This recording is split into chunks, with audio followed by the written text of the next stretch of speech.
Fourier series क्या होती है? फूरियर सीरीज ये फंक्शन होता है या ये कहीं एक्सप्रेशन होता है। इसको जॉन बैप्टाइज आपके फूरियर साहब ने इजाद किया था, बनाया था। इसको बनाने का उनका मेन जो ध्येय था या कहीं एम था वो ये था कि किसी भी फंक्शन को, चाहे वो अलजेब्रिक फंक्शन हो, और खास तौर पे उन्होंने जब वोल्टेज और करंट को देखा या ये कहें वोल्टेज और करंट या बहुत तमाम चीजें देखी, और उन्होंने कहा कि हम इस डोमेन में इसको नहीं समझ पा रहे, किसी एक डोमेन में या किसी एक जैसे स्पेस डोमेन हो गया या टाइम डोमेन हो गया उसमें नहीं समझ पा रहे, क्यों ना इसको फ्रीक्वेंसी डोमेन में समझा जाए, यानी कुछ इस तरीके से समझा जाए। और ये लाने के लिए आपको क्या करना पड़ेगा, इसमें कॉस और साइन डालना पड़ेगा। उन्होंने कॉस और साइन डाला, काफी सारे एक्सपेरिमेंट किए तो ये an और bn कोएफिशिएंट आ गए। उन्होंने कहा ओरिजिन से नहीं, थोड़ा सा बेस की तरफ, बेस से थोड़ा आगे बढ़ा के चले, तो उन्होंने ये कांस्टेंट जोड़ दिया।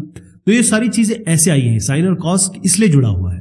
तो फूरियर सीरीज जो है उसको आप कह सकते हैं कि किसी भी पीरियोडिक फंक्शन का ये एक खोलना होता है, एक्सपेंशन होता है, किन के टर्म्स में, कॉस के टर्म्स में और साइन के टर्म में, कोसाइन और साइन फंक्शन के टर्म्स में किसी भी एक्सप्रेशन को आप खोलेंगे। कैसे आएगा ये?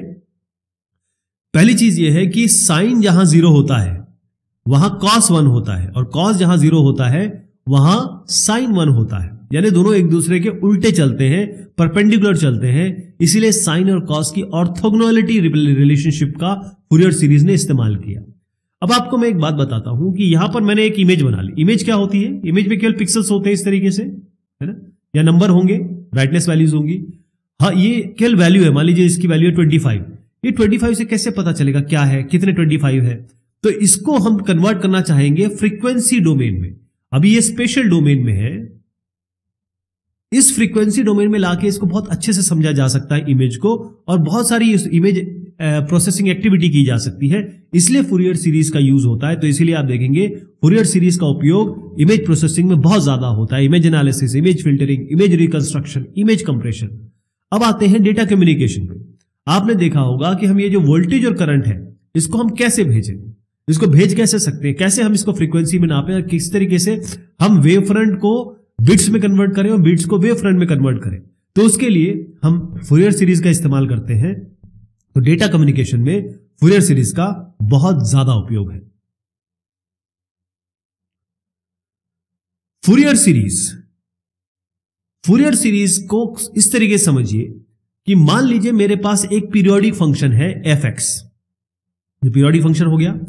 अब मैं फूरियर सीरीज निकालना चाहता हूं एक -π से π। इसमें हम कोशिश करते हैं, जैसे ये जो दिया हुआ, ये आप इसकी संज्ञा आप p से मान लीजिए, -p, और ये आपका +p, -p से p, यानी कि पीस वाइज हम करते हैं, फिर उसको इंटीग्रेट करेंगे। कैसे करेंगे?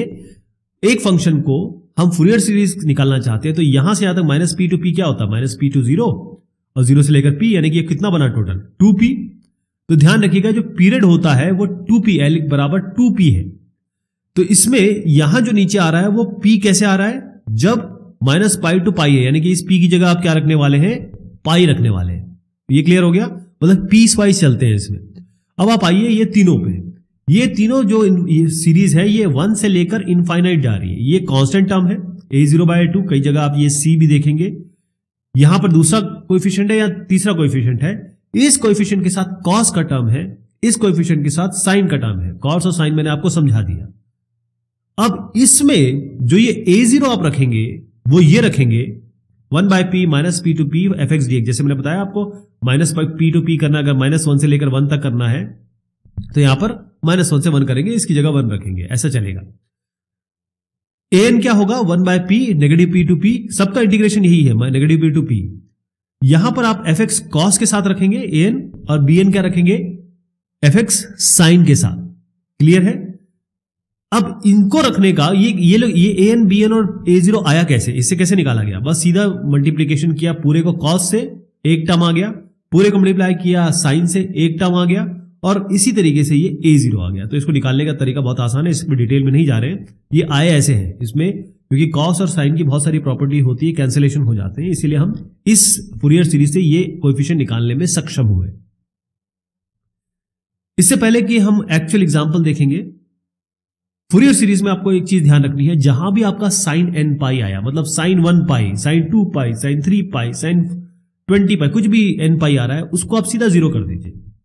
ये जानते हैं हम, क्योंकि साइन के ग्राफ में भी देख लिया अभी। cos n पाई जहां पर आएगा वहां पर आप लिखेंगे -1 टू द पावर n, और अगर ये जो आपका n जो है वो इवन हुआ तो क्या आएगा, जैसे -1 टू द पावर 2 कर लीजिए, क्या आएगा 1, तो 1 हो गया, इवन है। अगर -1 टू द पावर 3 करूं तो क्या आएगा -1, यानी कि n अगर ऑड है तो -1। तो cos पाई, cos 3 पाई, cos पाई ये सारे ऑड चल रहे हैं, ये आपके नेगेटिव 1 आएगा। cos जहां भी इवन पाई होगा मल्टीप्लीकेशन वो आपका 1 होगा, तो इसको हम डायरेक्ट यूज करेंगे।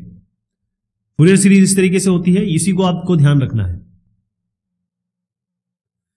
दो चीजें इसमें बड़ी इंपॉर्टेंट है कि मैंने आपको इवन ऑड फंक्शन भी बताया, तो यहां पर अगर आपका फंक्शन fx ये इवन है तो इवन के साथ क्या बन रहा है, यहां पर एक अगर bn ले तो bn के साथ क्या हो रहा है, ये फंक्शन क्या है आपका इवन, यानी कि प्लस, मैं इवन के बारे में बात कर रहा हूं। साइन क्या होता है ऑड, प्लस और माइनस कितना होगा ऑड, और मैंने आपको बताया था integration of -p to p odd function क्या होगा आपका 0 होता है। तो जब भी कोई इवन फंक्शन होगा तो bn आपका टर्म 0 हो जाएगा, तो आपको निकालना क्या है इसमें, केवल a0 और an, इसको भूल जाइएगा।